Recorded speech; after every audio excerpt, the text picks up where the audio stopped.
bonjour à toutes, comment il est? Toujours avec plaisir que m'y retrouve à Zot à TLA pour parler de cuisine notre pays, La Réunion. Et aujourd'hui, m'y va faire un chop suey de porc. Je peux remplacer le porc par du poulet. L'est aussi bien, mais là, il faut faire attention à la cuisson, bien surveiller, parce que le poulet est plus tendre en règle générale que le porc. Bien que le porc de maintenant, la façon il nourrit quasiment comme les poulets. Et donc, difficile à trouver de la viande qui sortent chez des particuliers, l'élevage traditionnel, l'est un peu compliqué. Alors la viande nous coupe à lui par morceaux de 2 à 3 cm. Il faut faire attention avec la viande, c'est qu'il utilise la viande congelée. Bien laisser décongeler la veille pour le lendemain, sinon ça, le viande, il fait de l'eau dedans, il cume un tas et pas trop gaillard, même que ça va presser bien comme il faut. Il va rendre le surplus de l'eau en dedans et pas gaillard non plus. Et puis si tu prends la viande industrielle congelée qui sort dans je ne sais quel pays, il faudrait bien savoir aussi que dans ces pays-là, on a besoin aussi du rendement, et pour le rendement, il injecte de l'eau dans certaines affaires à la viande. Donc faire très attention à ça. Nous mettre ça bien frite comme on l'a dit à Zot. Quand il a fini bien frite, on y ajoute les oignons en dedans.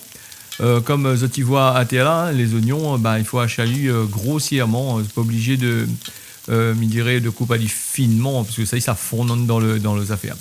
Il va prendre avec ça, il va ajouter de l'ail et du poivre. Normalement, le chop suey, chacun a sa manière de faire. Là, on va ajouter de l'ail et poivre écrasé pour donner un peu de goût. Surtout les viandes de maintenant, ça est un peu fade, on a besoin un peu de goût. Donc voilà, faire relever tout ça. L'ail là-dedans, il faut bien faire frire le l'ail pour pas que le viande n'ait le goût l'ail, parce que le goût l'ail dans la bouche n'est pas trop gaillard. Pour ça, dans ces affaires-là, il va falloir nous, pour la conception de ce plat-là, il va falloir nous du siave normal, comme on la mettre en dedans, et puis un petit peu de siave pour donner la couleur, là, elle n'est pas mauvais non plus. Besoin de ça quand même. Il faut nous de la sauce d'huître, quand même, il faut mettre dedans.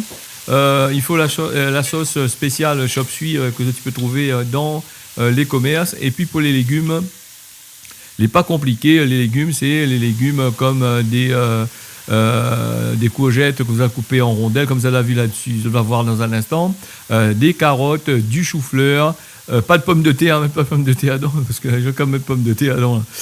Sinon ça, tous les autres légumes, les quand même pas mauvais. Là, je l'ai vu avec ma touche secrète, comme il dirait, le fameux sauce champignon là, pour donner un peu de couleur aux affaires. Bien les trucs, les couleurs, les bien en couleur, les bien brillants comme ça là. Donc un peu de sauce champignon, les pas mauvais du tout. Le plat lui-même, n'est pas compliqué pour tourner, pour cuire à lui-même, c'est à peu près 5-6 minutes à tout casser. Quand ça, tu mets les légumes, c'est quasiment tout de suite, tu mets à terre. Et moi, on a l'habitude de faire avec du feu fort, donc il sert vite quand même. Là, on va ajouter un peu de sauce spéciale pour le chop suey. Il faut ajouter un peu de sauce d'huître. Et moi, on va ajouter aussi un peu là-dedans, un peu de poudre féculent de manioc, la poudre de manioc que m'a délayé un peu dans un verre pour donner un peu cette consistance, comme ça, tu vois là. Cette consistance un peu... faire de la sauce un petit peu gluant, mais pas trop comme ça tenait là dans les commerces là. Parce que si vous mettez trop, après, il devient une grosse affaire collant et pas trop gaillard. Quand on a fini fait ça, faut bien faire cuire la viande, bien mélanger avec, de façon que la viande n'est pas crue non plus.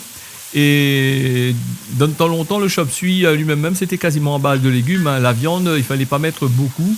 Et c'était un bon moyen aussi de faire manger les enfants des légumes du côté de certains pays. Et certains pays où c'était pauvre, n'avaient pas trop les moyens d'acheter de la viande. Très peu de viande et beaucoup de légumes pour ce plat-là. Comme vous avez vu, on a des carottes, des courgettes, du brocoli, on a toutes sortes de qualités à faire en dedans là. Tu peux ajouter encore d'autres légumes que Zoti aime, les pas mauvais. C'est un plat, il est assez convivial quand même, il est assez consistant, il y a des féculents, il y a des protéines, il y a tout ce qu'il faut dedans. Il y a même, là, comme pas mal, la carotène, la bêta-carotène, là, pour les gens qui ont des problèmes avec les yeux, là, pour bien gaillardir les yeux. Voilà, nous rajoutons quand même un petit peu là pour ajuster un petit peu de sauce spéciale chop suey pour bien faire briller les affaires. Les légumes, il faut pas trop faire cuire, trop fait cuire, il faut faire juste à point. Et pour cette, il aime pas trop les courgettes, il a un goût assez bizarre là, donc fait cuire un petit peu quand même. Hein, voilà, donc un plat, comme il disait tout à l'heure là, assez convivial, que tu peux manger tel que c'est comme ça, dans le temps longtemps, et même comme il est là, ben, où ça va à la boutique, dans le restaurant, on peut demander un bout de pain, on peut ajouter du chop suey dedans. On peut manger avec du riz, un bon grain avec, hein, un grain vert par exemple. Et ce type de affaires-là, nous mangeons quasiment. On peut manger avec un bon rogaille tomate. Hein. Dis-moi la dernière fois pourquoi il ne mange pas de rogaille tomate. Non, un bon rogaille tomate n'est pas mauvais non plus. Et puis ajouter sinon ça, un bon sauce citron, tout ce que les acides, par exemple comme de la mangue verte, tout ça n'est pas mauvais non plus avec ça. Voilà un plat qui est facile à faire, l'a fini pour l'instant. Mais tiens, beau serré, largue pas. On y retrouve pour une nouvelle recette.